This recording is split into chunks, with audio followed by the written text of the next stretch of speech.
Alhamdulillah. Bismillah. Bismillah. Alhamdulillah. Wassalatu wassalam ala Rasulillah wa ala alihi wa sahbihi wa man wala. All praise is due to Allah subhanahu wa ta'ala. We thank Him, we praise Him, we glorify Him.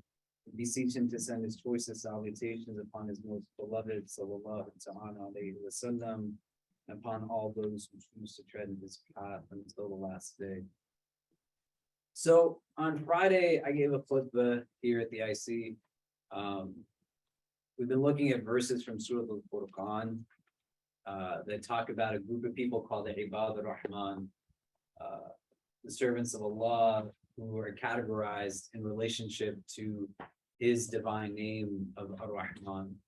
And we can talk about that in a little bit, but we went through about a dozen different characteristics of these individuals outlined in the Quran and Surah Al-Furqan. And the last verse that describes them says, وَالَّذِينَ يَقُولُونَ رَبَّنَا هَبْ لَنَا مِنْ أَزْوَاجِنَا وَذُرِّيَّاتِنَا قُرَّةَ أَعْيُنٍ وَجَعَلْنَا لِلْمُتَّقِينَ إِمَامًا. That they're the ones that make dua to Allah that, oh Allah, bless me or give to me the coolness of my eyes from our spouses, our children, and make us from the leaders of the muttaqeen, right? May Allah make us from amongst them. And so what became really clear after that was a good number of people after Jummah. Who was here at Jummah last Friday? Oh, wow. A good number of people. I usually get people who will email, who will call, who will reach out about various things. But there was a lot of people that reached out and they said that in the context of what the khutbah was, the idea was aspirationally to have a family setting that was rooted in this, right? To give you just a breakdown, not to go through it again, you can find it online, the khutbah.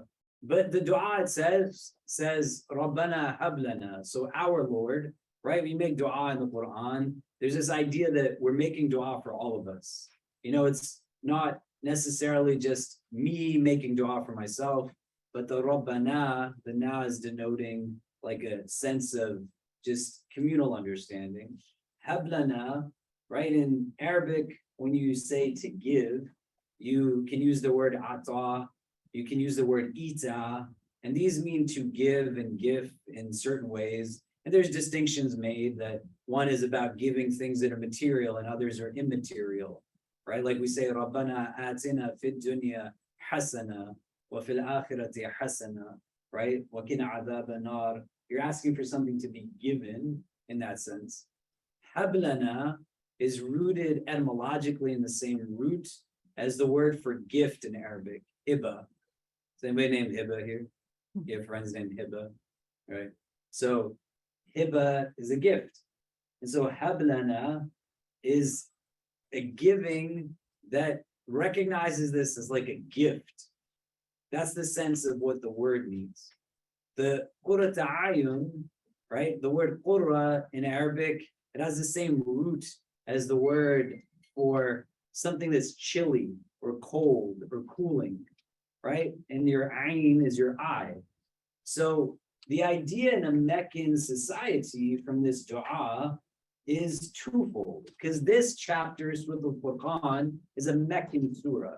And the distinction between verses that are Meccan and Medinese is not that they're revealed in Mecca and Medina, but Meccan surahs verses are those that take place before the hijrah of people going from Mecca to Medina, where there's the establishment now of a Muslim community, a place to inject now legal injunctions and all of this stuff that you can't do when you're living as the minority, right? And so in the Meccan chapters, this is before they've established a community. So what's happening in the early years of Revelation, these verses are coming down to a population that all of them are converts to Islam, right? Nobody is born into Islam. When Islam is first revealed, everybody's converting into it. That makes sense?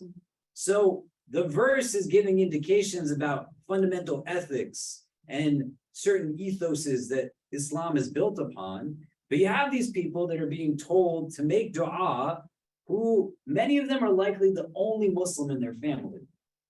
And they're making dua to Allah that, Ya Allah, give me the gift of a coolness in my eyes that stems from my families, these relationships that I have, these most immediate relationships. And then there's nothing without meaning in Allah's book for all of us, right? So it's not that a verse gets contextualized and it's, well, it was only applicable 14 centuries ago, but it still means something to me. So the notion is there that all of us make this dua, like, give me this gift that when I come now upon my family, these relations, they serve as this coolness. And again, you contextualize in a Mecca in Arabia that is super hot. It's not just a joke. It's desert climate. There's not a lot going on there, right? I went for Umrah in the first week of June, and the temperature was getting at that point in June up to like 110 degrees. It was not really hot. You can conceptualize what the situation is by comparing it. If you were in New York City over the last 3 weeks, we had heat waves going on, right? It's miserable, it's humid, it's sticky. And so the idea of coolness in that sense, and coolness being the comfort, you want to experience it in terms of what's real, right? And this is a principle, not as a tangent, but as a principle to being able to understand things that are Quranic, that are metaphysical. You relate them to your day-to-day experience. Do you know what I mean?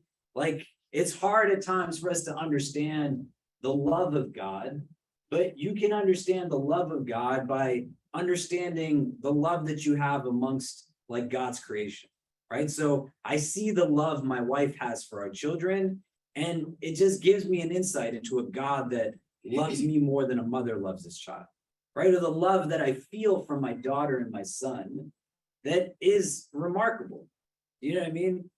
Can serve as an inroad to then start to fathom what does it mean to have a love of God or love for God, right? And so think, if you were here when it hit the real field temperature in Manhattan, where everything is pavement and the heat's bouncing off the street, and bottles of water sometimes are sold for $7, right? How hot was it when it felt like it was 105 degrees in the middle of Manhattan? And so comfort and coolness is very different when you're talking about that as your regular interaction. Give me that sense of comfort that can only come from like a refreshing glass of water at the end of a long day of fast. That you don't want anything other than to just soothe that thirst. That's what that coolness aspect is referring to. And when it is paired with the eye now, it says, right? The example I gave in the khutbah on Friday was of my son, who just turned 7, mashallah. And he and I went to play basketball at a court near our apartment, the Astor Levy Park, if you've been near the FDR on 23rd Street. We're playing outdoors. He's a little kid, and it's really interesting to see little kids experience things for the first time in their lives ever. So we're playing, we're laughing, we're running around, we're joking, and then all of a sudden everything stops because my son got something in his eye. And he's now at that point almost 7, he's 6. And this thing is in his eye, and there's no way that he knows how to get it out of his eye because he's never gotten anything in his eye before. And so he's fiddling with his eye, he's like blinking, he's rubbing on it, he doesn't know what to do. We have water bottles, we pour the water into his eye, he's still trying to like get it adjusted. He tries to play a little bit, but then he doesn't play. And then after about 6-7 minutes, he says, Baba, I just want to go home. And I said, are you sure? Because he's having a lot of fun. And he said, yeah, let's just go home. Now we're taking steps out of the court, walking through a playground, getting to this turf. And then all of a sudden, he gets super excited. And he says, it's out of my eye, Baba. And I said, do you want to still go home? And he said, no, I want to stay.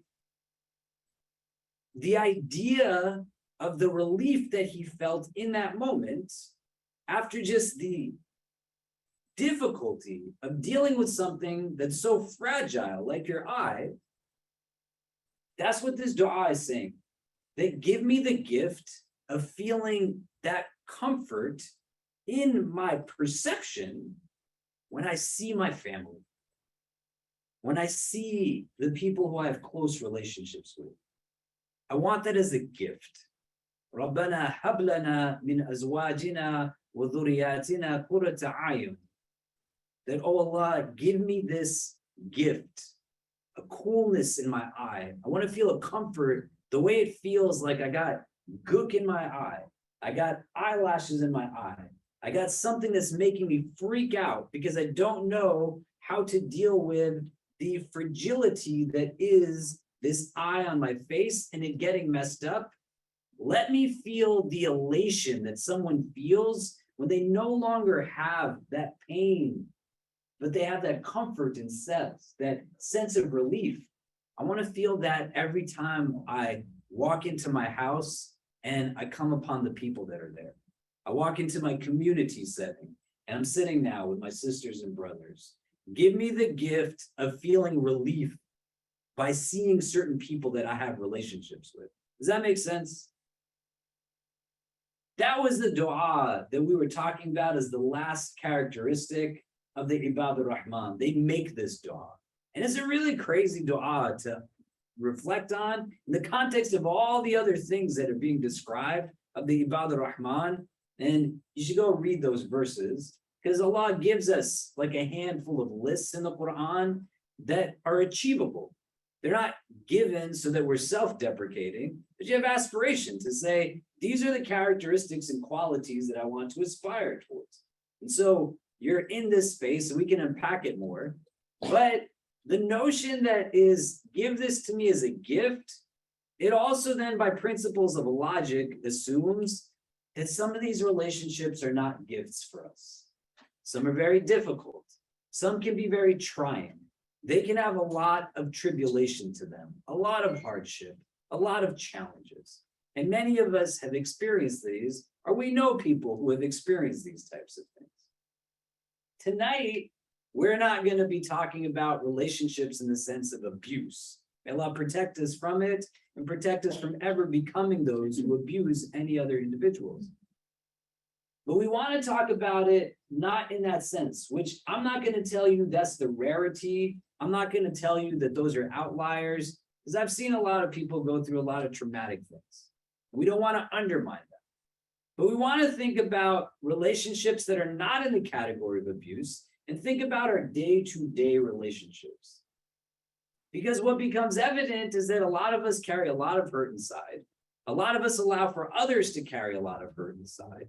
And we don't fundamentally reflect on some of what exists in our tradition that talks about what the actual challenge is that bears itself within when we give now abode to our hearts feelings of resentment, bitterness, unreconciled anger, envy, jealousy. May Allah protect us from these things. And so it's not just about the other, but also within yourself. You don't want to carry that kind of stuff inside of you. Does that make sense? I want to take a quick pause. What do you think so far? What does it bring up for you? What are some of your thoughts? You just turn to the person next to you and just speak to them about what we've said so far, what I've said so far, what it's giving rise to, and then we'll come back and kind of go through a couple of things. Yeah, just turn to the people next to you in pairs. So not in like groups of 17, but in pairs. Just talk to the people. There's an odd number of people and you can have a group of 3.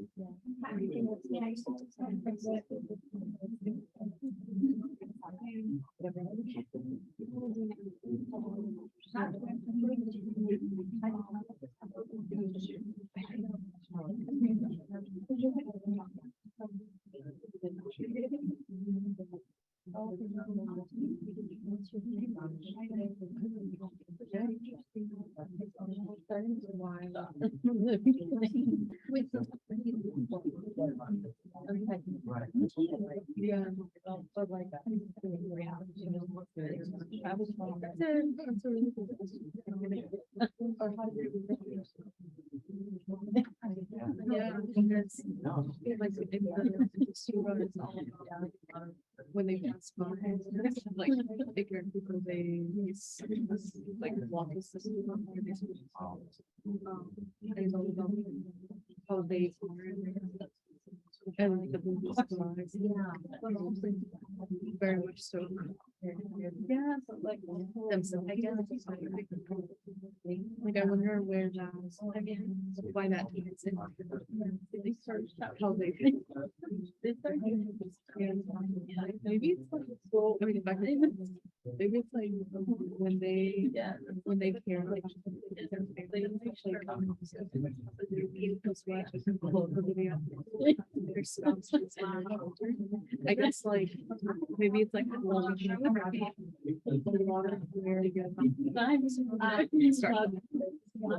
and maybe that if you have places in time that give you like that coolness, and like it's a lot easier, like a lot, I guess a lot more to be able to go outside. Also,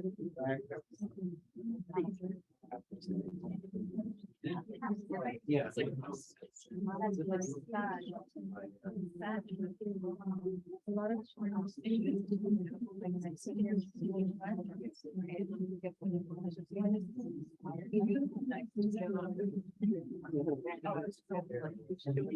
yeah.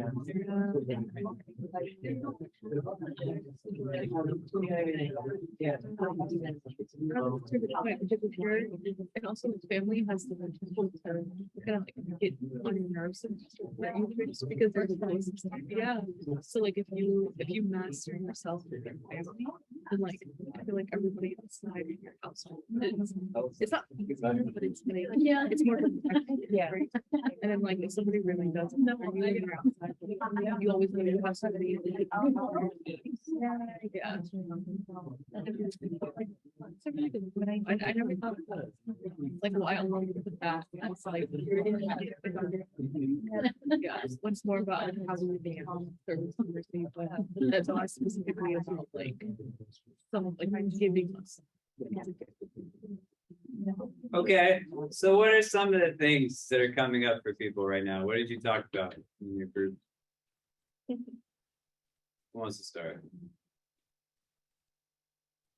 You can start. Yeah, go for it. So we discussed how like the dua Rabbana hab lana min azwajina there's like a strategic purpose to why Allah subhanahu wa ta'ala put it in that surah after talking about like how we can show up. But that dua is more about Allah giving to us. So we were talking about like why or what is the like what is the meaning behind that. We don't have like a conclusion. We were just discussing. Great. What else?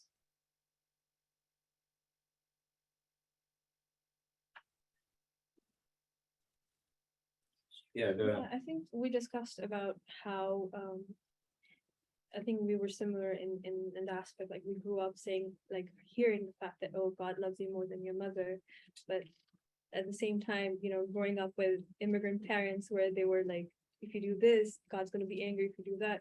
So understanding growing up and looking back and understanding the dua now makes a lot more sense because understanding the way your relationship with your mom and how that affected your relationship with God and how now that you understand her like the things she went through and the struggle she went through and what she became the understanding where she's coming from now makes it more open to what God is and your love towards God is it changed as we grew.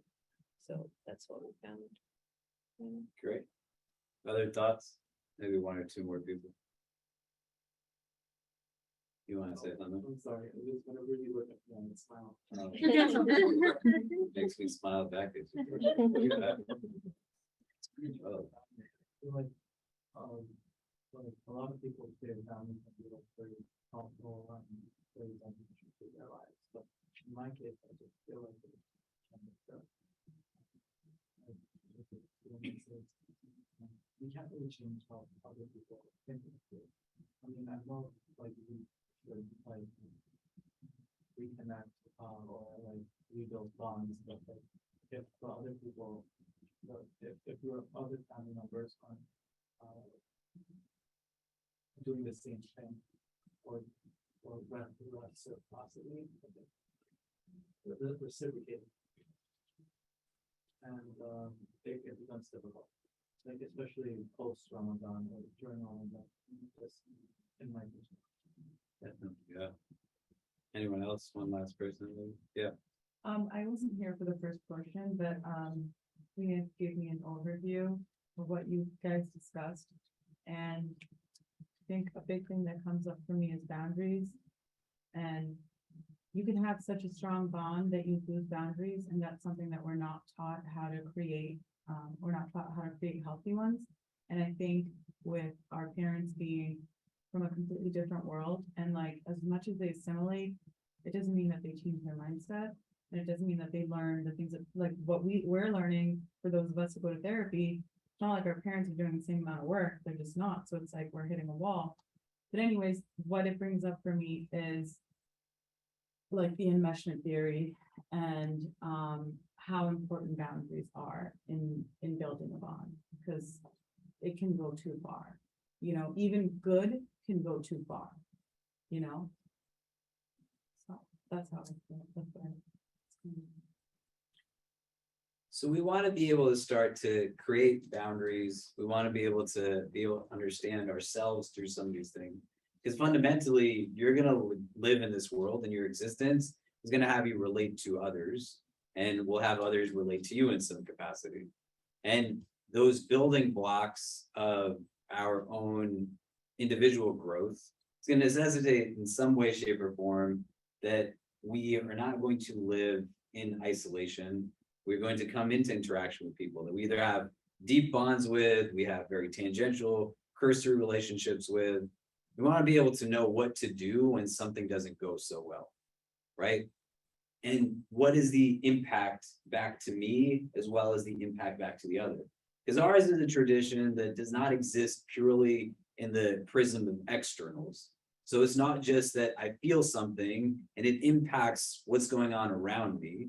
What can manifest itself can give deep insight on what's going on inside of me. But the deeper rooted impact goes within. And it's a struggle. It's not easy. And the ability to harness is something that can then have residual impact that is yielding a lot of benefit, both in this world and in the next, right? There's a story in our, tradition. Anas ibn Malik was known as the Khadim of the Prophet sallallahu alaihi wasallam. He's a young boy who spent a lot of time with the Messenger of God. And so he narrates this hadith where he is with the Prophet and people in Medina. And the Prophet, many of you probably heard this hadith, is with them. And amongst them is another companion by the name of Abdullah ibn Amr ibn al-As. And the Prophet says to the people that are gathered, do you want to see somebody who is a person of Jannah, a person of paradise? And they say, yeah, of course we want to see somebody like that. And so their anticipation is that the individual that's going to come forth, somebody who's well known, a person of, kind of outstanding reputation, then somebody comes who is just an everyday Ansari person. He's got like a fresh wudu, a sign indicating he just washed up for prayer. And the next day, the Prophet says the same thing.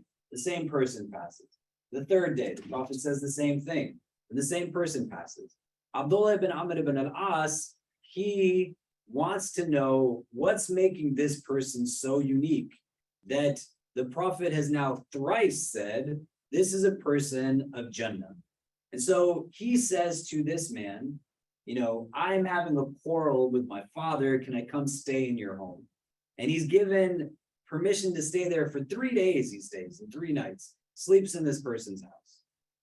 And what's really important to note is that the companion doesn't dig deeper into it. What was the fight about with your dad? Tell me your business. He's just asked, can I stay in your home? He says, you can stay in my house. And after observing him for 3 days, 3 nights, he says, there's nothing unique as such that this person does. And so on the third day's conclusion, he says, like, look, I'm not fighting with my father. I stayed here to be able to understand, why did the messenger of God say that you are a person of Jannah? He tells them the situation, this is what comes up. And the Ansari man says, I have no idea. I'm just what you see I am.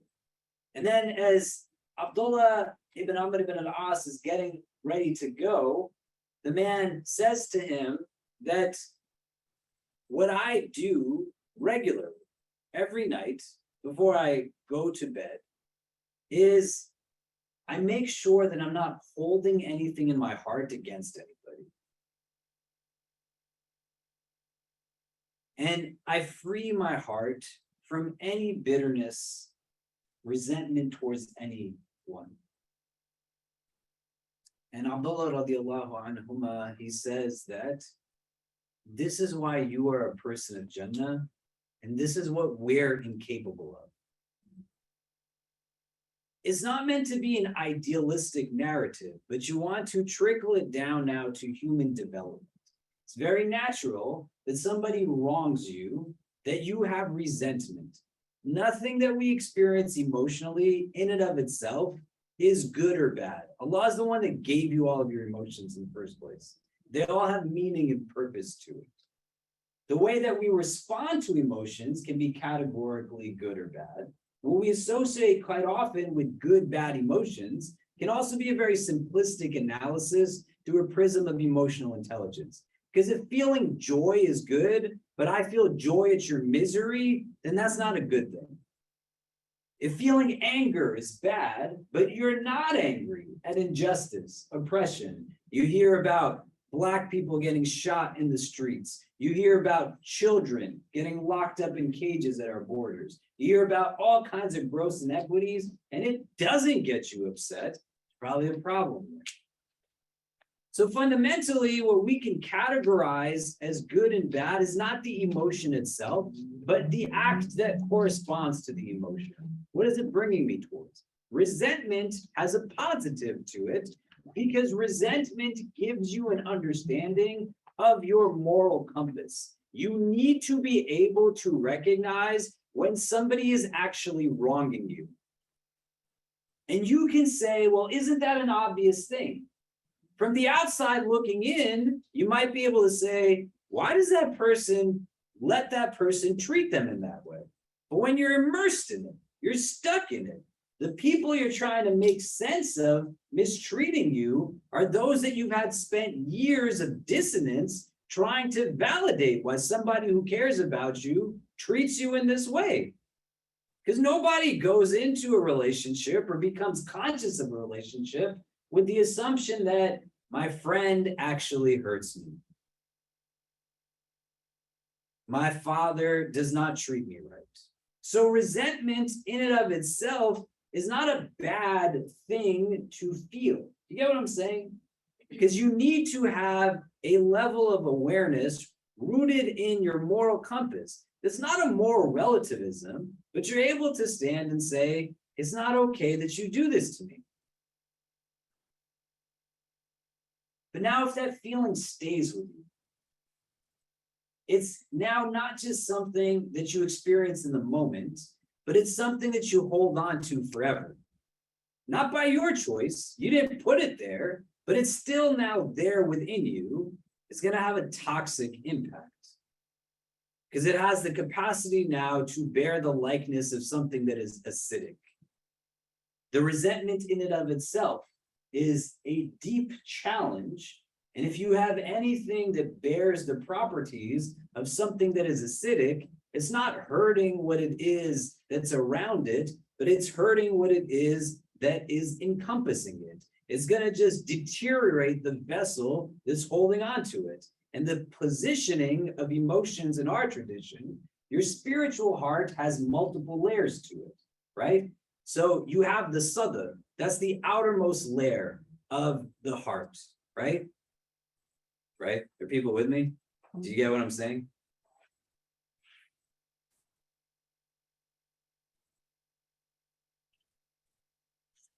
So you have your heart, right? So we have the sadr, like we say, Rabbi shrah li sadri, right? Musa alayhi salam makes the dua that, oh Allah, expand for me my chest. You know, he's not talking about his physical chest, right? Or we say in the last chapters of the Quran, right? Alladhi yuwaswisu fi sudurin nas, that shaitan whispers into the sadr of your being, right? It's the outermost layer of your heart. You have the spiritual heart, has the other layers, the qalb. You have what's called the fuad, and you have what's called the lub. We're not going to go into all of it, but the fuad essentially becomes the seat of emotions, right? So in the Quranic narrative of Musa alayhi salam, when Moses' mother is described as she is letting go of her infant child, the anxiety she feels is associated with her fuad. So when you're giving resentment now, not a temporary abode, but a more permanent abode, it's sitting within a layer of your spiritual heart. Does it make sense? And if it stays there for so long, this companion is seen as a person of paradise. And he says, this is what I do regularly. We'll talk about in a minute steps to it. So it's not just ambiguous, but he's addressing actual things. He doesn't say, I don't feel it. He doesn't say, I don't get upset. I never have anger. He says, I don't hold on to things. I don't let it just sit with me. I don't keep it there. And that's not for the sake of the other. Forgiveness is not for the one being forgiven, but forgiveness is for the forgiver. And so we want to be able to extrapolate, because now this person, all of him is connected to the rest of him. And a heart now that carries unrelenting resentment and bitterness is going to find its presence in other decisions and in other actions and in other choices. And then it'll have consequential presence in what's going on. So you wake up the next week, it's still sitting in there, and your deeds are going to be reflected through its presence. You let it go, it's not present now, and how you decide what I'm going to do the next day, the day after. And so the culmination of it is resulting in a person who's able to feel freedom inside, not suffocation, is not imprisoned within themselves.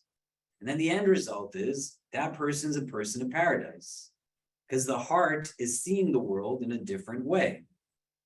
Do you get what I mean?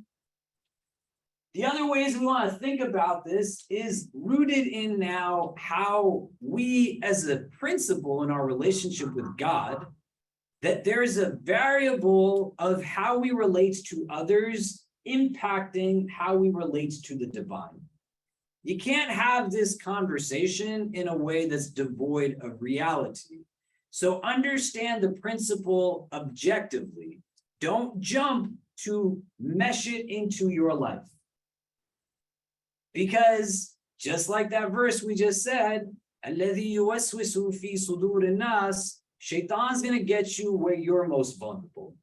Not where I'm most vulnerable. It's going to get you where things stick with you. So if you have some difficult relationships, we're going to try to get to that in the crux of this conversation, but you don't want to seek to employ a mindset that, again, barring situations of abuse, two people create a dynamic.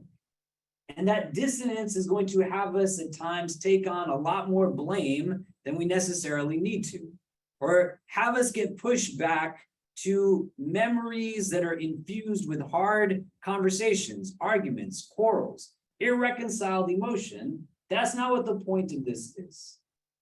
So the ways that we know that these things impact our relationship with Allah. You've likely heard a lot of hadith that are like this. We have hadith, for example, that says, he who is not thankful of people is not thankful of the divine, right? That if you don't thank or show gratitude to others, then you're not showing gratitude to Allah. You have hadith that say very clearly, people are harsh with others, Allah will be harsh with them. One of the first hadith we're taught in any majlis is called the hadith al-rahmah. the tradition of mercy. It says, Ar-Rahimuna yarhamukum ar-Rahman, irhamu man fil ard, yarhamkum man fis sama, that the merciful one is merciful to those who are merciful. Be merciful on the earth. The one who is in the heavens will be merciful to you. Irhamu man fil ard, yarhamkum man fis sama. There's a relationship there, right?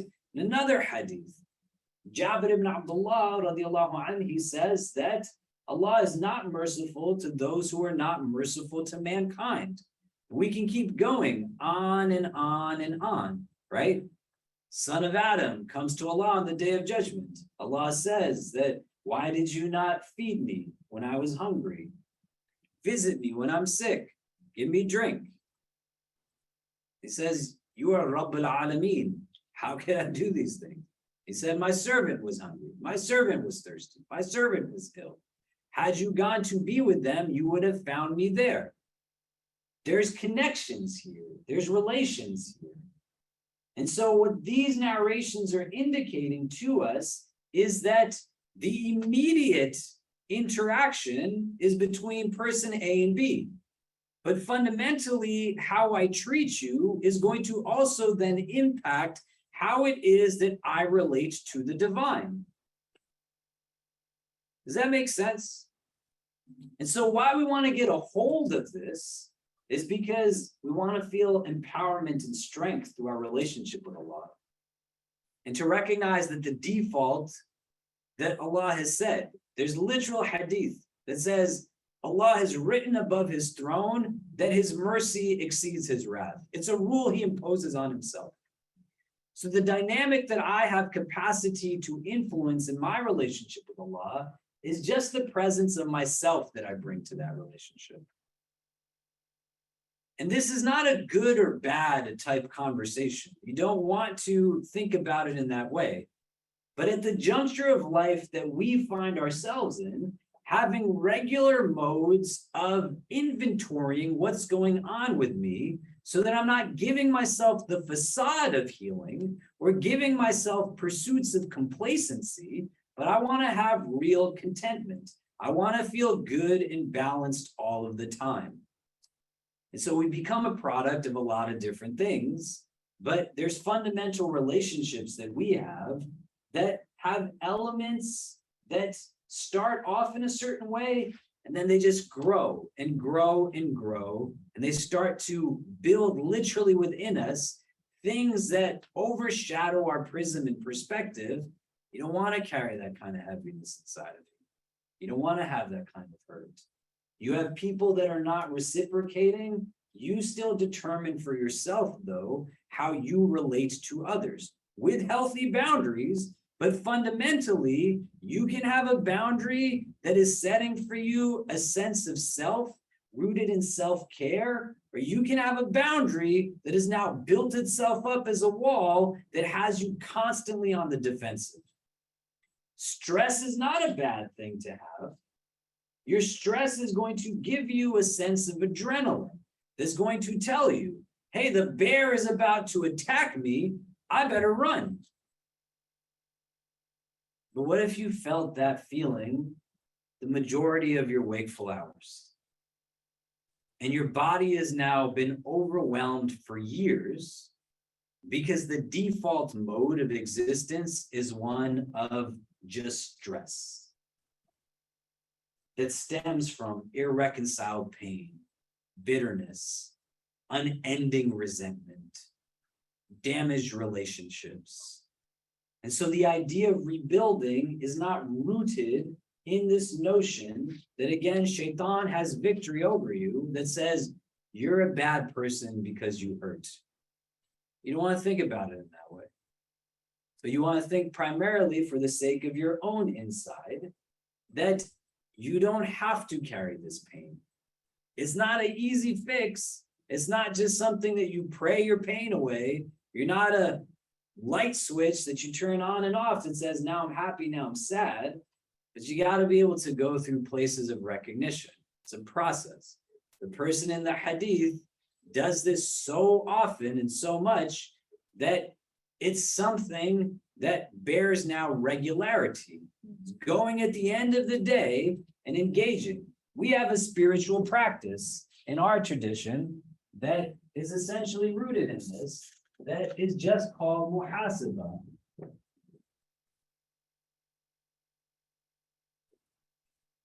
In it is the word hisab or hasib, right? Which means to take account, right? This is a self-inventory.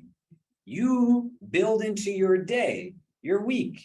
You could do it with a counselor. You could do it with a therapist. You can come sit in my office and yell and scream and whatever else, but you're letting things out as a mode of saying what actually is existing in my heart. Somebody sits with me and they say to me that I'm surprised at my reaction based off of what is going on with me as I speak about these things. That's what emotional intelligence is. You have an openness that there's still things that you can learn about yourself.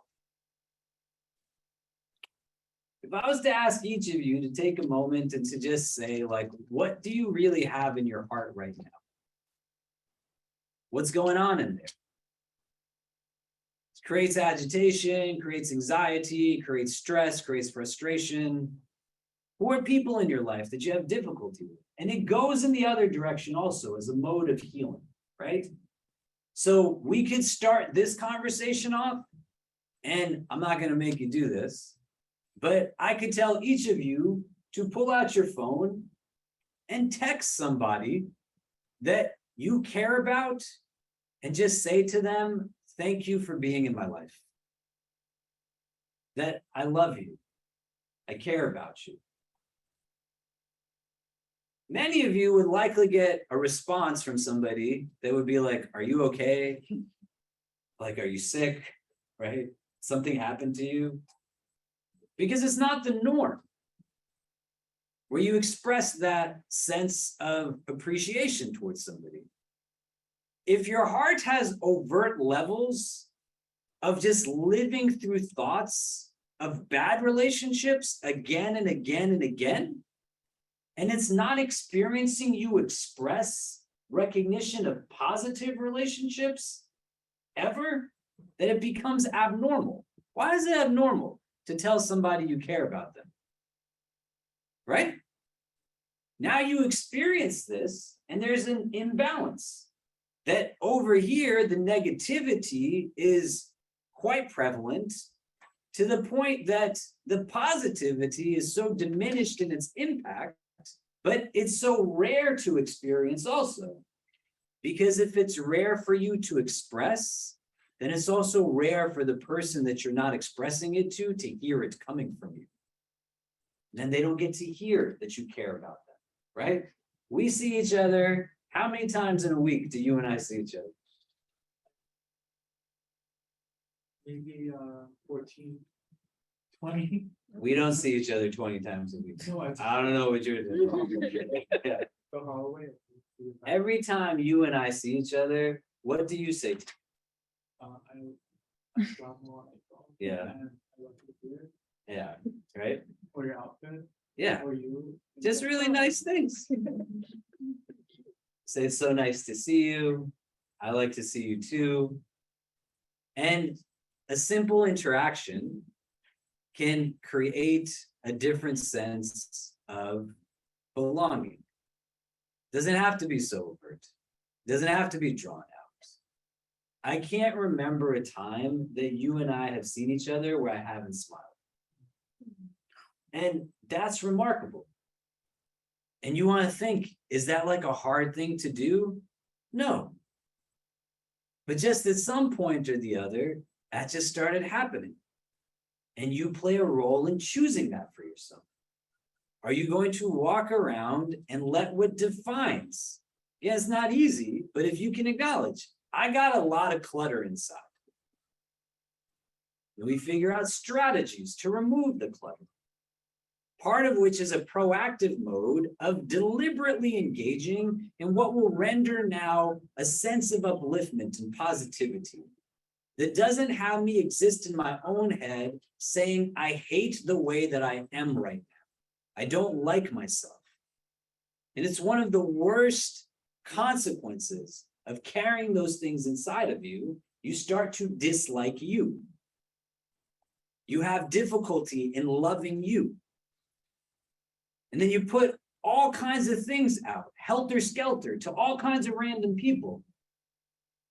Because the defining quality for yourself has to be affirmation that I need these people to know this about me, not because I need to be able to understand if they can stand me knowing all of what I carry, but for me to still feel validation that they know this about me. And if they can stand being in my company, then maybe I'm not as bad as I think that I am. You're not a bad person. It's not okay that people mistreat you. Your resentment can be valid. But when you live in that for so long and you're constantly talking within yourself, you're not just rebuilding relationships with others, but you also have to start to rebuild certain relationships with parts of you that you've been in negligence of. Do you get what I mean? Does that make sense? Some of you likely have had conversations with people that you're considering to get married to, significant others. Some of you might be on the receiving end of this. The number of people who I've spoken to who say to me, I'm going to go meet this guy. I'm going to go meet this girl. Do you think I should tell them this about me? This really heavy thing that I have in my life. It's the first time we're meeting, and I just need them to know. I don't know the strategy there. It's not like a cookie cutter type answer. Each one of you is unique. Your hearts are precious. You do not live in a virtual world that every lecture you hear on YouTube is applicable to you. You need one-on-one interaction to be able to speak to people that make sense, which is not going to always be friends and family. Sometimes people will have no idea what to do with the words you're throwing at them. That doesn't mean they care about you less. They just don't know what to do, which is fine. Better that they don't know what to do than pretend like they know what to do and then make it worse. Why are all these people in this place where they're sitting down with somebody for the very first time and they have to just let out all of this thing? It becomes the defining quality through which I see myself, this irreconciled pain that exists within me.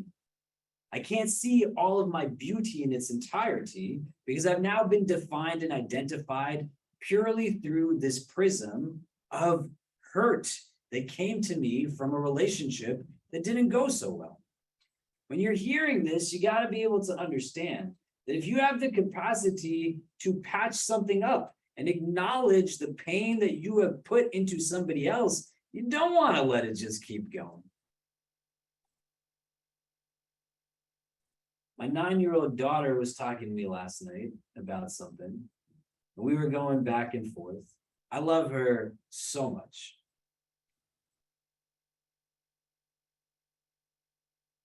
And I'm talking to her about just the need to admit when you're doing the mistake. There's nothing wrong with it. And she's telling me, Baba, Kareem doesn't like saying when he's wrong. I said, Medina, baby, Kareem just turned 7 years old. He's still figuring out how to express himself in healthy ways. And he says, other people don't say when they're wrong, Baba. And I said, Jenny, have I ever told you I'm sorry for something I've done to you? And she said, yeah, Baba, you have. I said, don't we still have fun together? And she said, yeah. I said, do you see me walking around miserable in the world? She said, no. I took her to a water park on Saturday. I don't know if you've ever been there. It's called Splish Splash in Long Island. It's a lot of fun. My wife did not, she was at work. So my daughter, my son, and my friend Rayad, the 4 of us went, and it was great. And I'm giving her insights on how you can still enjoy things and that it's not a problem.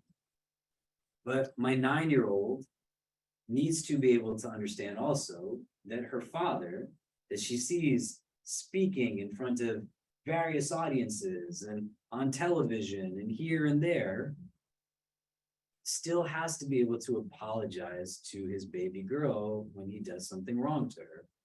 Do you get what I'm saying?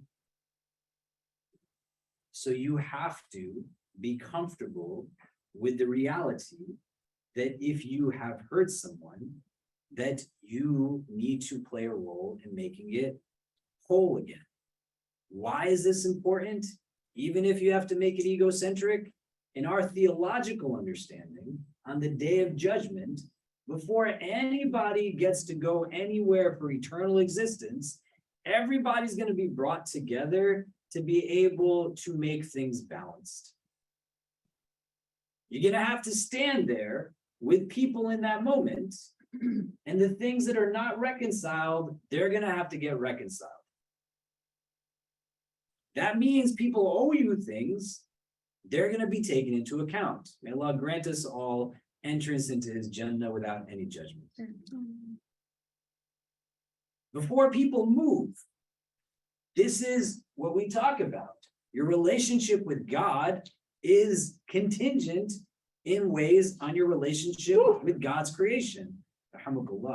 And so you get to a place where you understand it's not Allah who will suddenly take away the ability for you to have what is due to you. He won't make that decision for you.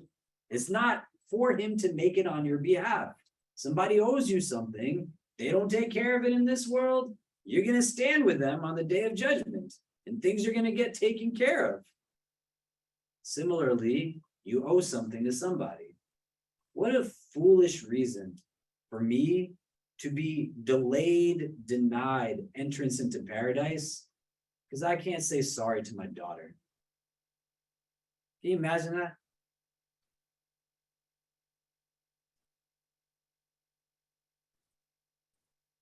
So if you have that capacity to mend what makes sense to mend, you want to mend it.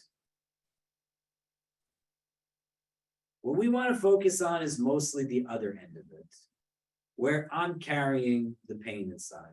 I'm carrying the hurt inside. It's great you told us this hadith of this companion who goes to bed every night and cleans his heart of holding any ill will towards anyone. Doesn't hold anything against anybody. How do you do that? How does one start to do it? So what I'd like you to do is turn to the person next to you again and answer this question. Somebody came to you and they said, I'm holding a lot inside of me. What are the steps I should take? What would you say to them? And then we'll come back and talk about it a little bit. It makes sense, the prompt? So I came to you, I'm carrying heaviness inside of my heart, a lot of resentment, a lot of pain, a lot of difficulty through damaged relationships.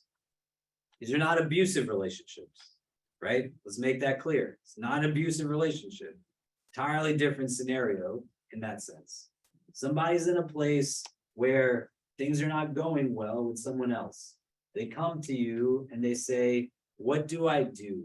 How do I approach this? What do you say to them? Then we'll come back and discuss.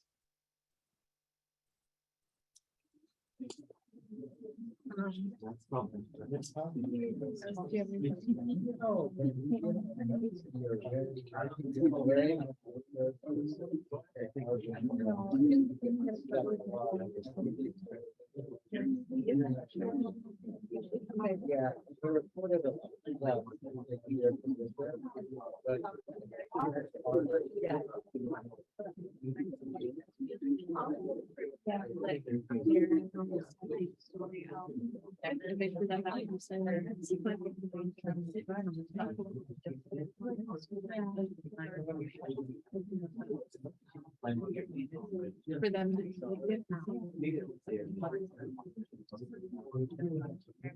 also be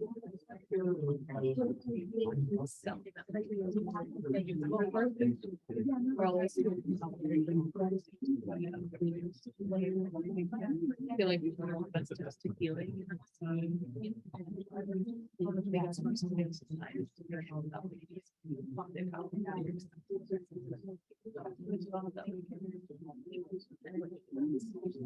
everything is as happening to me.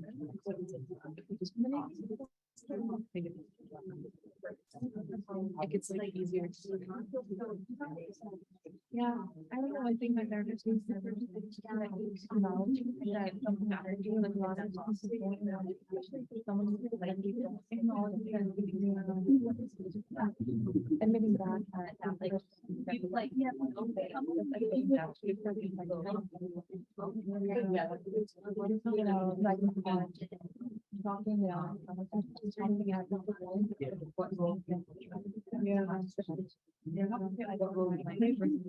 what hurt yeah. It's like it was like and like understanding that like the Imam was it's kind of just there. And so I think we grow up thinking that like really upset or about to be hurt because you're parent. So like changing that space I heard of that. It was like that. So obviously, like, I was talking about and was like, I appreciate this. And she like, and he like, and then she realized, feeling because as she did the process, she realized that a lot of that even came from someone else that she was just so like most of the times like how we perceive different stuff is also based on what happened. And I think like that happens to somebody about relationship for some advice with struggles that you have and just like being able to talk through that. Yeah, I don't know, I thought talking like getting it in your head. I think that's really good because a lot of people in your head like a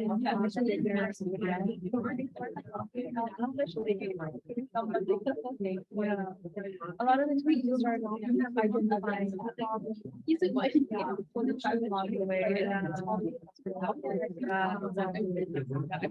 I'm a big overthinker. Like I like to stay in my head. Like I'm constantly thinking. But like recently I've realized it's like so like powerful just to like even just like choose your thoughts specifically. And so like if you like make it an intention, it's just it helps you like show up better. Like if you're very things like you're thinking you're always like, oh, I said something and I'm just that and like you just let all yeah, it was like it's really like we mentioned and I'm like you know a lot of people you get hurt. yeah and then like I think with me being was just like oh it's hard to yeah especially yeah it's like very painful. yeah It hurts to hear her. a lot of people end up so much I love that. For example, it's like I think it's just like the brown really it's just like a thing like you're so used to emotional that you invalidate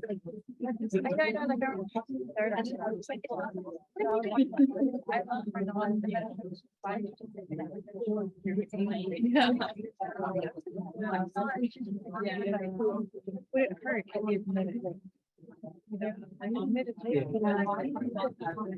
It took all like took away so much baggage. Yeah. Yeah. Because you're not like I think we think that you are instead of just insane.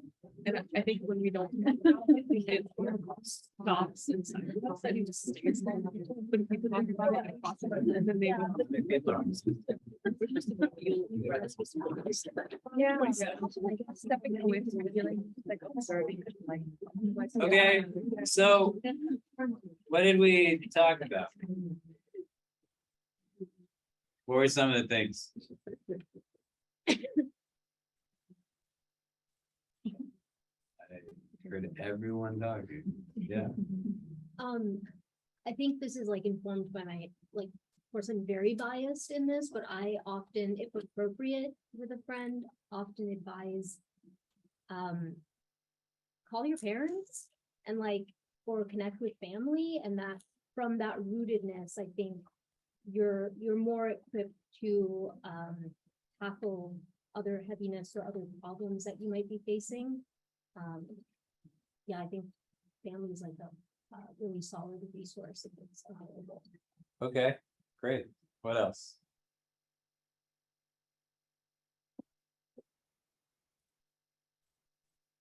Yeah, So we talked about a couple things, and in no order, but first asking them in terms of action items, like one, reflect on what is hurting them and like try to define what that emotion is. Is it a specific injustice that happened? Is it, naming the emotion will help you control your actions to it rather than having it control you. Then we talked about unfreezing and really the stress of the emotion, or like stress. The reason why people have stress is because it gives a sense of urgency. So by unfreezing and being able to do something with it, you just feel so much more empowered. And then we talked about contextualizing the problem. Really showing that like today isn't forever, and there's certain things that could have happened before and certain things that could have happened after. And if your friend feels extremely heavy right now in this moment, just reassuring them that this problem isn't going to be with you forever, and there is hope and there is a solution. great, amazing. What else? Yeah, I'm not sure, but adding on to her point, you have to like make sure the response is very genuine. Because you can't just like for someone who's going through something, and if they constantly hear it's okay, you can't just have that like those cookie cutter responses like you're gonna be okay, but like try to empathize with the individual. Okay, And his or her situation. If you don't get speaking, and you also have to be able to like, absorb the situation that others are going through. You should be able to. okay. No plans. So this is like a different person now in the scenario, right? Because there's different roles here.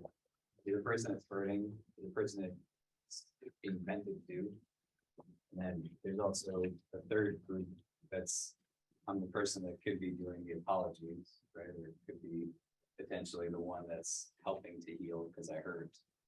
So a lot of what we were saying before is, this is a person on the receiving end of some of the pain, right? Yeah, what else? Yeah. So I received a text message. I was talking about how I had received a message this morning from a friend that said they're really hurting about something and they don't want to talk about it because I know what it feels like to go through something like that.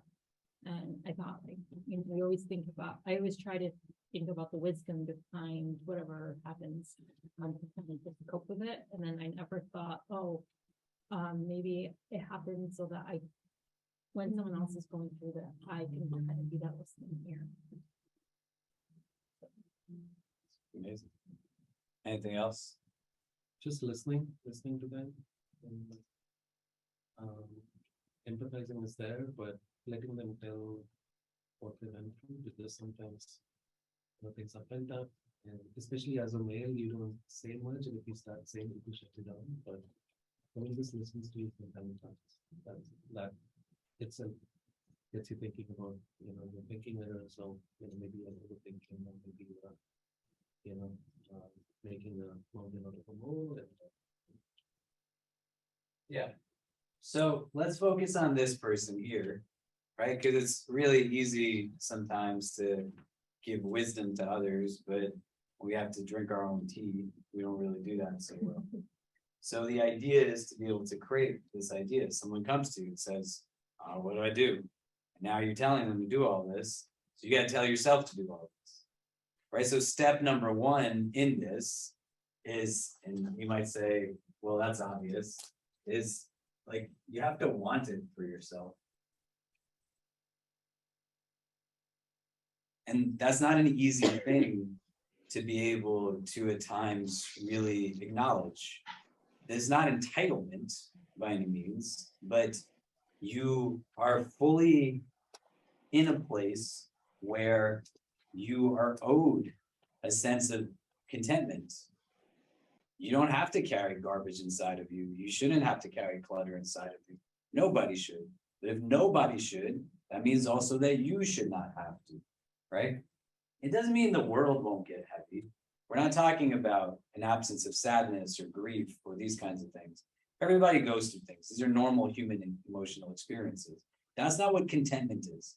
In our contentment, rida, you can have the experience of being content and simultaneously still be sad, right? You can have contentment and be angry. You can have contentment, balance inwardly, and be upset, and be annoyed, and be irritated. But in the sense of what we're trying to do when we're in a space of brokenness, is we have to be in a place where we want to move forward. And you could say, well, who would not want to? There will be people who are in a space where this is the nature of the nafs, right? In our kind of psycho-spiritual model and framework of the self, the nafs does not want you to be courageous or bold. It wants you to be lazy. It wants you to do what's easier, but easier is not always better. And some of it's not going to happen instantaneously, but fundamentally, your first step has to be like, this is what I want. This is my goal and objective. I want healing for myself. I don't want to carry this inside of me. Because then if you really want it, you're not going to put Band-Aids on. You're not going to just play games with it. It's going to be hard. It's not going to be easy, but you're going to go through what's necessary to get to a place where that balance is restored. Strategically, systematically, but in a way that fundamentally says, I know this is what's good for me. I know that this is what is best for me. And I'm going to push myself to get to that place so that I'm not just trying to get through my days, day after day, but I want to start to feel real long-term contentment and balance inside. Does that make sense? So you got to sit down with yourself and you got to like want it. Yeah. With the story of the person of Jannah who doesn't hold resentment, I think the stuckness that happens when if I would try to take that on myself is like, but I can't feel okay until this other person who wronged me or does this thing changes or like some external action takes place. So I feel like whether it's like a certain level of spiritual development, but there seems to be like a detachment in the sense of like, this is the person I want to be. And I'm like not taking those things personally. So I guess I don't know if it's coming from like a less evolved place, but my first instinct is like the stuckness is I can't get there because if I'm feeling resentful, I feel like I can't get past it because I'm like, I need X thing to change. Ultimately, I've done better when I'm detached from that expectation, but I think that's. It's not going to help you to hate on yourself. You're not a devolved human being. You're clearly like very articulate and intelligent, mashallah. And you don't want to go in with a negative frame that you're already dealing with hell. And then on top of that, you say, plus, like, there's something wrong with me because I'm responding in the way that I'm responding. None of us is the same as anybody else. So just because somebody can put up with something in a certain way that I can't put up with in the same way, doesn't mean that there's anything problematic with me. We're two entirely different human beings. You know what I mean? So you're in this process of now things coming and you're going to move forward by being able to just learn about yourself individually. Learning doesn't mean that one is unlearned. It just means that there's still more to know and still to kind of move forward with. Do you get what I'm saying? Does that make sense? It's really easy when you deal with like religious platitudes to get to a place where you tell yourself in the midst of difficulty that you're also lacking because you're saying this is difficult. right?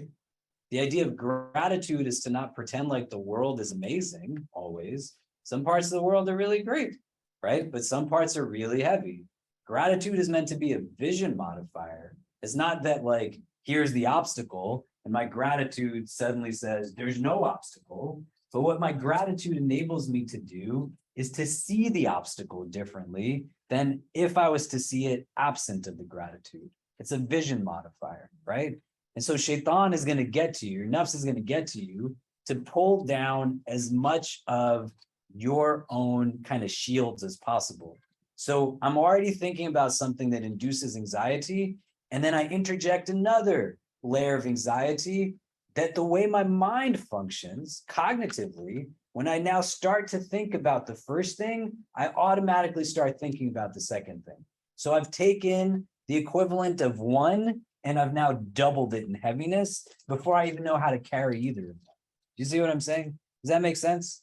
So in this too, after you want it, you got to figure out a place where all of these things is important, reflecting, naming, etc.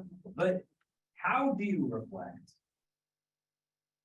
And it's the key here is how do you reflect?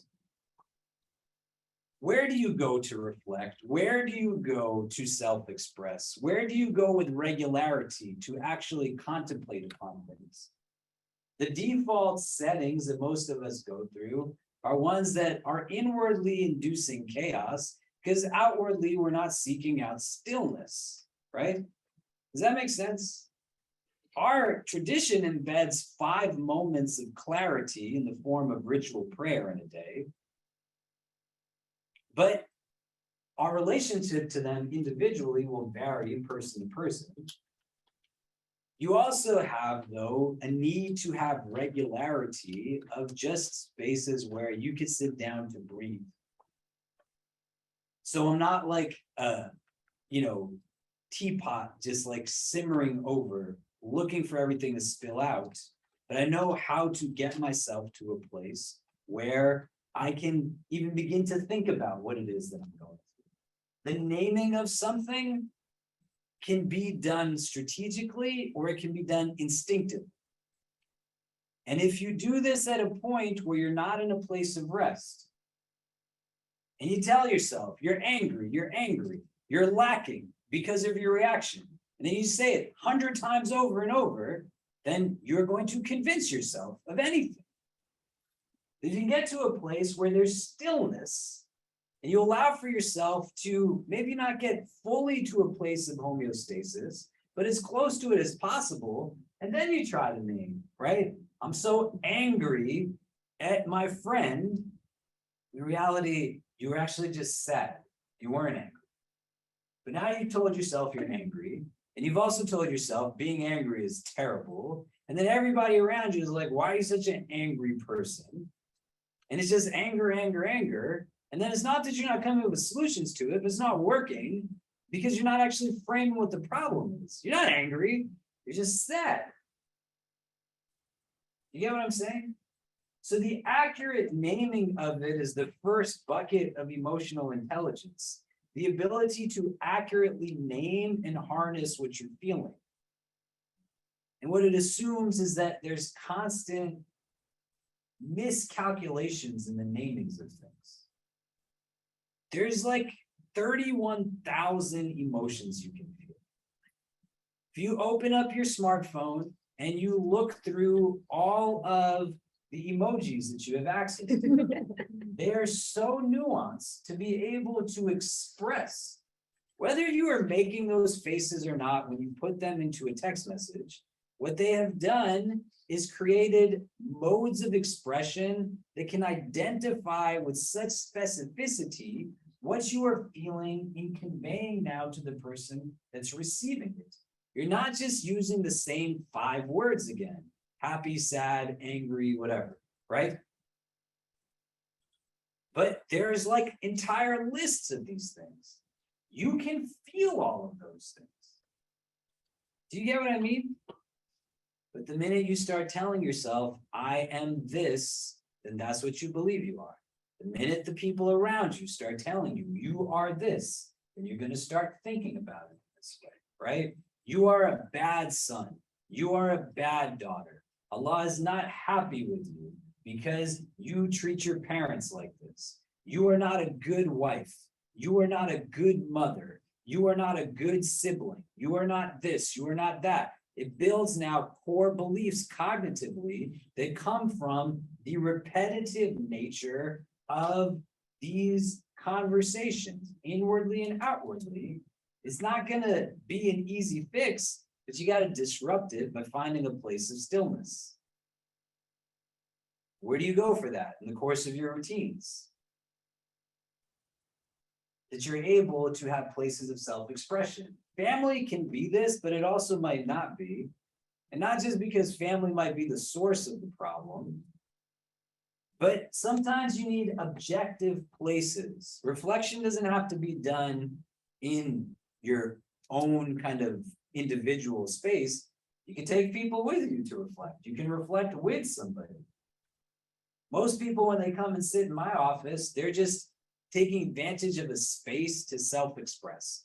And most of what I say to them is what they said to me, but back to them so they could hear it differently. But they're in a place now where I care about them. I care about all of you, right? I don't hang out with any of you in this room. It's not because I don't want to, right? I would love to hang out with all of you, right?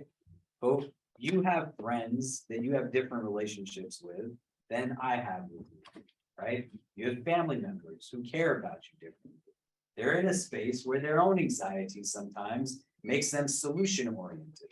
They don't provide empathetic listening. This second column is important because these are the people you want to be talking to when you're reflecting with them, not people who are going to listen to respond, but listen to understand.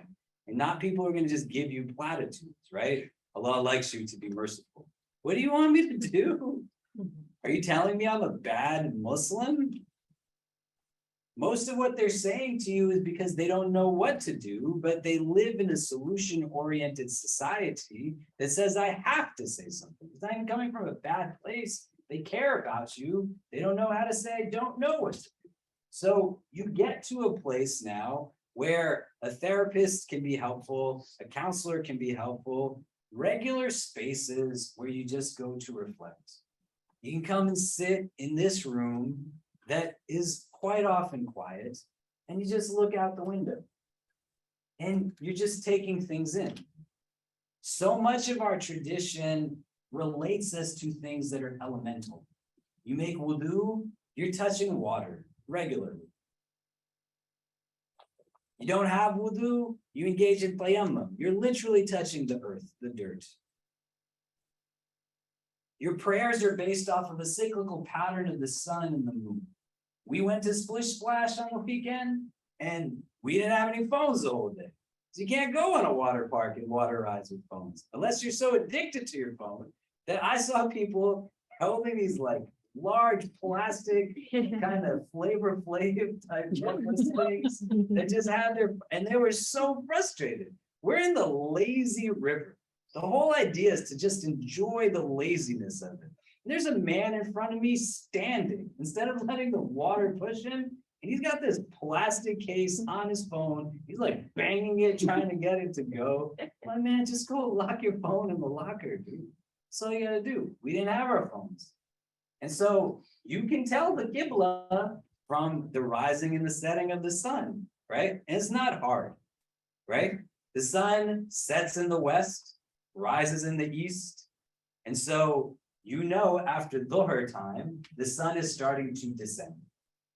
And so if you can find the sun and you can see its trajectory of its descension, then you know that's west. And then if that's west, then here's east, and then here's north, and here's northeast. But you have a relationship to natural elements embedded in your routine day to day. The idea is to be able to relate to the world around you. Does that make sense? It doesn't make sense? Completely. What are you left? Nazi climbed the mountain but doesn't know where east is. Oh, yeah. No, you taught me north, south, east. I just taught you. That is our. But do you get what I'm saying? So you can't reflect in the places that cause you agitation. And most of the world you spend your day in doesn't care about whether or not you feel good inside. It's going to assess you whether you have children, whether you're married, whether you have a house, how much money you make, how much money you're making for them.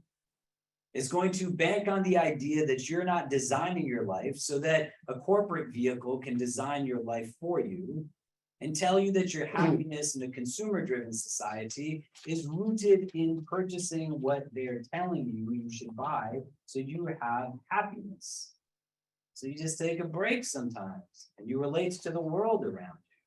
When we were driving back from Long Island the last 2 days, I went to Long Island on Saturday, and on Sunday I had to go there for a wedding yesterday for a couple in our community. And we're stuck on the LIE because there's always traffic on the LIE for some reason. And you can't help but just look at the sky. It's unobstructed. And the beauty of the sun piercing against some of these clouds, it's setting. It's just remarkable. And if you believe that God is your creator, then you have to understand the way that Allah created you was to be able to find upliftment through looking at some of these things. And when you're devoid of it, and all you're looking at is what's concrete, as opposed to what's natural, is going to have an impact on that diagram of the heart that we had before. You know what I'm saying? You need to visually consume things that are going to render for yourself a place of softness inwardly, right? So how do you reflect? Where do you go to reflect? And reflection can be done in retrospect, it can be done with foresight, it can be done in the moment. Reflection and contemplation is done upon something. It's not rumination. Rumination just creates anxiety. It gives you the facade. It's just creating worry. You see what I mean? You have to answer this question. If the answer to it is that I don't do it, great. That's good. And then you go back to here and you got to say, I want it.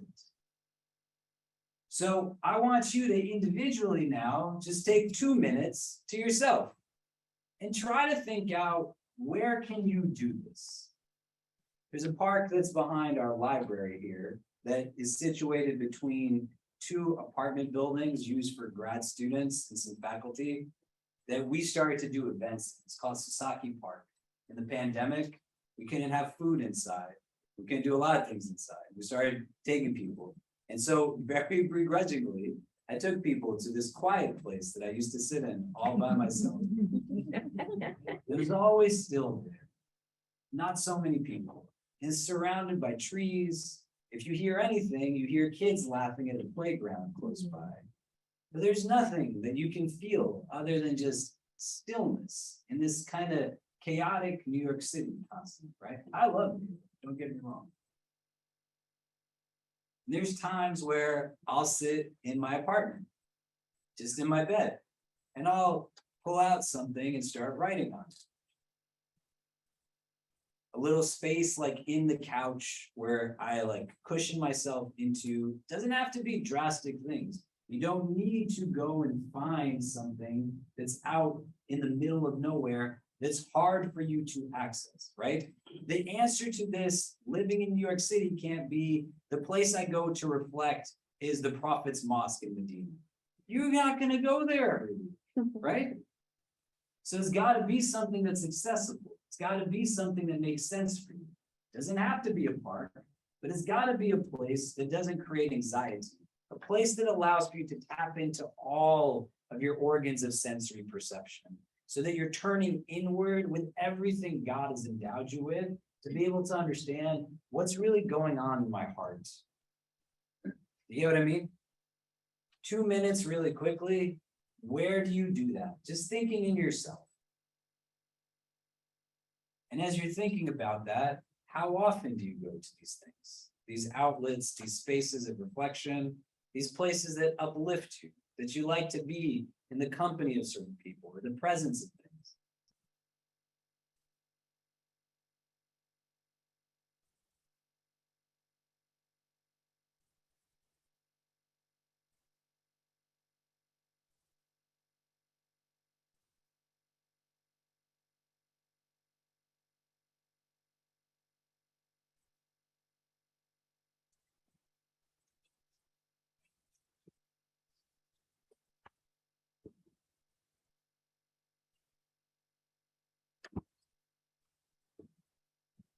Great. So as a metric of assessment, so there's no ambiguity, you should try to go to that place that you just thought about in your head at least on a weekly basis. At a minimum, once a week, your heart deserves it. If you are not going at all, start with once a week. If you can, you start to build in deliberate modes of reflection a couple of times a week, a few times. Doesn't have to be crazy long. You can start your day in the morning by saying, what am I going to achieve today? 2 to 3 things. It's not have to be grandeur. Today I'm going to build a masjid. Today I'm going to adopt an orphan, right? Today I'm going to do my laundry. I did my laundry over the weekend. And I was talking to somebody on the phone while I was doing my laundry. And they said, you do laundry? I said, I wear clothes just like you. I guess I do my laundry and I do my kids' laundry and I do my wife's laundry. Because we're not going to walk around in stinky clothes all day.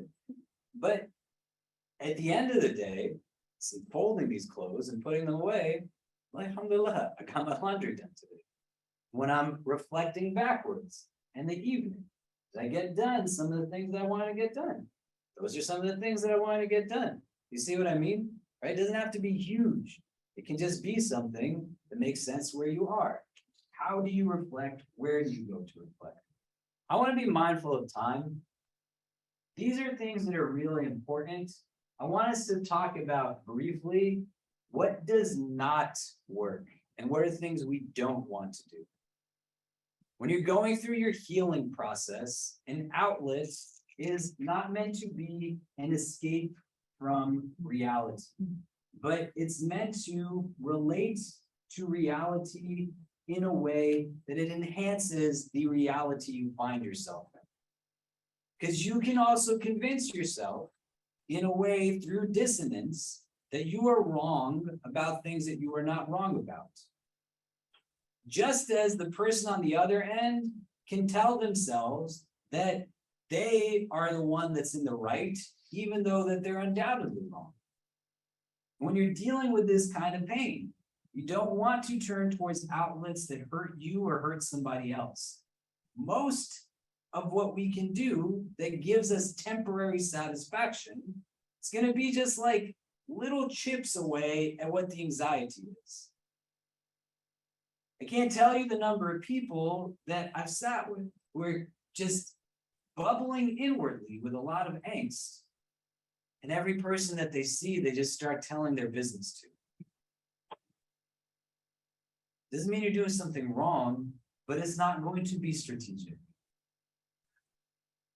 You got to pay attention to the signs that your heart, that your body, that your soul is showing you. You don't want to turn towards things that give you temporary satisfaction. So the engagement of things that give you relief for a moment. And sometimes it's heavy. Sometimes it's really hard. There's a woman who was a survivor that we were helping get through various things that she was experiencing. Had a family that forced her into a marriage that was physically abusive of her, married to a husband that was emotionally negligent and also physically abusive. I won't go into details to be triggering, but it was heavy. She gave me a diary she wrote in every single day that she was stuck in this marriage, and just reading it was something that was heavy, let alone imagining somebody lived that thing. And when I asked her, how do you cope with it? She said, why would it be wrong for me to drink something or smoke something that causes me to lose awareness when every wakeful moment of my life is hell?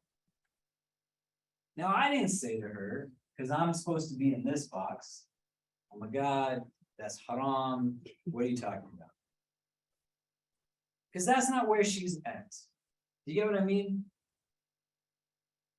But fundamentally, in the long term of the conversation, it's not going to be helpful to her to have that as an outlet, because it's going to just be temporary. It's not dealing with what's there. It's just having you escape from it. You get what I mean? So when you're dealing with this pain, you don't want to turn towards things. Pornography, substances, these are things that outwardly we can say are just very, very easily discerned, right? But you can turn that into being in a place where that's just watching TV for hours, eating in ways that don't make sense, sleeping excessively, being in a place where you turn towards shopping, gossiping, backbiting. You can even build resentment as an outlet that gives it more weight. Because when you display resentment towards someone and you say to them, you're wrong in treating me in this way, it can give you a sense of strength, right? Somebody talks to you poorly and you put them in their place and you say, you should not talk to me like this. And you got the adrenaline going, saying, I'm standing up for myself. You can want to feel that so badly that you relive that moment again and again as a way to energize yourself. And then it's sticking with you in an unhealthy way. Do you get what I mean? And so these outlets have to be things that get you to a place of long-term balance, not just temporary satisfaction. There's got to be a strategy to it. And I'll give you an example anecdotally that I've shared with some of us in different halakas before, individually. And then I'm going to wrap up for today because I want to give people a chance to make wudu if they want. Maghrib comes in at like 7:55. The building closes at 8. So what the hope is that we're just gonna stand and pray. 7:55, pray Maghrib together, short surahs, and we'll leave after the fun, right? So we'll wrap up in a few minutes so anybody can get ready. We'll call the Iqama right at 7:55 and we'll pray and everyone gets out of the building on time. The deal? Yeah. Yeah. We don't get anyone waiting for us for too long. In the pandemic, I was in the midst of like a lot of different things in our community. You know, we serve 10,000 people here, alhamdulillah. And we become one of the key Muslim institutions in the city as a major house of worship. Whether that makes sense or not, to me it doesn't because we're university based. But we get pulled into all kinds of things, especially now when it comes to assisting people in need. So before there were stimulus checks getting issued or being talked about, right in the first week of the pandemic, this community, you all, mashallah, raised in 3 days about $800,000 to issue micro cash grants to individuals who are in need. Rent evictions, lost their jobs, etc. You then raised even more money for funeral assistance, right? 30,000 people died in New York City. And in our community, in the first few weeks, we knew of 100 people who either passed away or lost loved ones before we stopped counting, let alone how many people were getting sick. You had abusers now stuck at home with survivors stuck at home with their abusers. People were in places where it was just very difficult. And so our staff is taking a lot of this in. I was carrying a lot of people's trauma. I got to a place where my weight went really high. I was heavier than I've ever been. I herniated 2 discs in my neck. I was going through random sicknesses. At one point, this whole part of my body broke out into hives. The herniated discs had this part of my body swelled up. I had to relearn how to use my left hand. They were testing me for various things. They said, maybe you have liver cancer, maybe you have skin cancer. Alhamdulillah, it all cleared up. But probably a year into it, my wife said to me, you need to just kind of get away for a little bit. And so I was going to go with some of my friends to Lake George, and she took our kids to her parents' house in Michigan. And the day that they left, I was supposed to leave the next day. And I found out after they left that my trip was canceled because COVID rates went up in Lake George. So now I'm in my house by myself, my apartment. And I haven't been alone in my apartment for the entirety of the pandemic. My son is now 7. My daughter's going to turn 10 in December. So they were a few years younger at the onset of this. They're constantly running around. There's always noise. There's never like a place of just being alone. And now it's just silence. And I start to miss them. And as I'm missing them, which is not a bad thing, my mind now starts to go back to other memories. When you experience heavy things, those feelings innately attach themselves to memory. And in my head, I start remembering other times when I felt alone. And I start remembering fights I had with my wife when we first got married. It's our 11th year of marriage, alhamdulillah. I'm thinking back to things from like 8 years ago, 9 years ago. She calls me that night from Michigan. And as she's talking, I'm not hearing a word she's saying. But just as her voice is going through my head, all of my thoughts are just tell her about that fight and say that thing. And I'm not listening to a word. And in my heart, I'm saying, man, you better not say anything because you know it's going to mess things up and she's not going to hear any of it. And it's going to make her trip worse. And you're going to sit here and you're going to feel more anxious because you are scared of your wife and you're going to worry what she's going to come back and say to you. So I didn't say a word. And the conversation lasted literally 2 minutes. And then I hung up the phone. I ordered a burger from Tallgrass on 11th Street and 1st Avenue near my apartment. I live on 23rd and 3rd. I ordered a crepe from Creperie over here on McDougal, if you've ever been to it. And I got the Reese's peanut butter cup crepe, stuffed with Reese's and peanut butter and ice cream and bananas. Amazing. I ordered that for that night. I turned on a movie to watch that I knew would make me laugh. And I turned off all of my electronics. And then the next day, my friend and I went to the Poconos. He skied. I couldn't because of my neck injury. So I just slept in the hotel all day. That night when he came back, we got some takeout from the sushi place. We then watched like a bunch of Harry Potter movies that were playing on TV. The next morning, we came back to the city. We found a diner that let us eat indoors against regulations. We were eating there with everybody else. They came back, got some more rest. 5 days passed until I was in a place that was more stable. And then after 5 days, I then looked back to name what I was feeling, to understand what was going on. If in the moment I tried to do all of it, I would have misnamed. I would have not accurately understood. I would have blamed everything on her, said she's the problem. And then I just keep telling myself. And then we go back and forth, passing pain to each other. And then it would just create more hurt in the long term.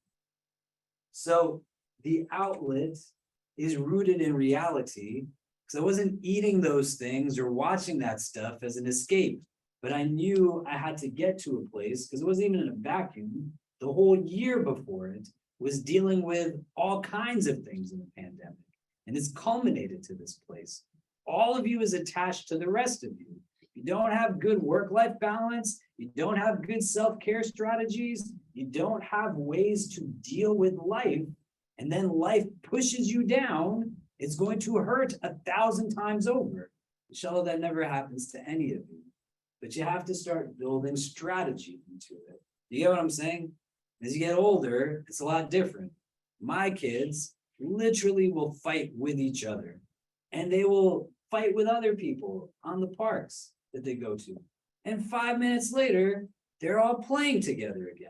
Their emotional recovery time is very different than when you get older and the bitterness seeps in and all this other stuff seeps in. You see what I mean? You, in your first reflection setting, when you go sit in that place, pull out a notebook and say, what are my outlets? How do I take care of my heart? Not temporary satisfaction. What am I doing with regularity? I'm turning 40 this year, alhamdulillah. I wake up every day excited about what the day is going to bring. I also wake up every day after Fajr. I pray Fajr, and you should pray Fajr. not because you're throwing your back against a wall in defense, but it will give you metaphysical benefits to your heart. I go at that time to the gym for about an hour and a half. I'll finish at the gym, I'll take a shower, I'll read Quran in the morning, about a quarter to a half a juz. Because I exercised, I'll make sure then I eat something because my body needs it in response to that. I'll help get my kids ready for school, breakfast, drop them off to camp or school, whatever, get work done. Make sure in the course of my week, regardless, I took my kids to the water park, but also went with a friend of mine who I've known for 20 years, so that on a regular basis, I'm building deeper relationships with people. All of those things fit into your outlets. You control you in a broken relationship, not the other person. Do you get what I mean? Does that make sense? Okay, I want to take a pause here. People want to make wudu and come back here. We'll pray Maghrib in 2 minutes. Sheikh Fayaz is gonna do a halakha, I think, on Wednesday this week, not on Thursday. We'll have Jummah on Friday.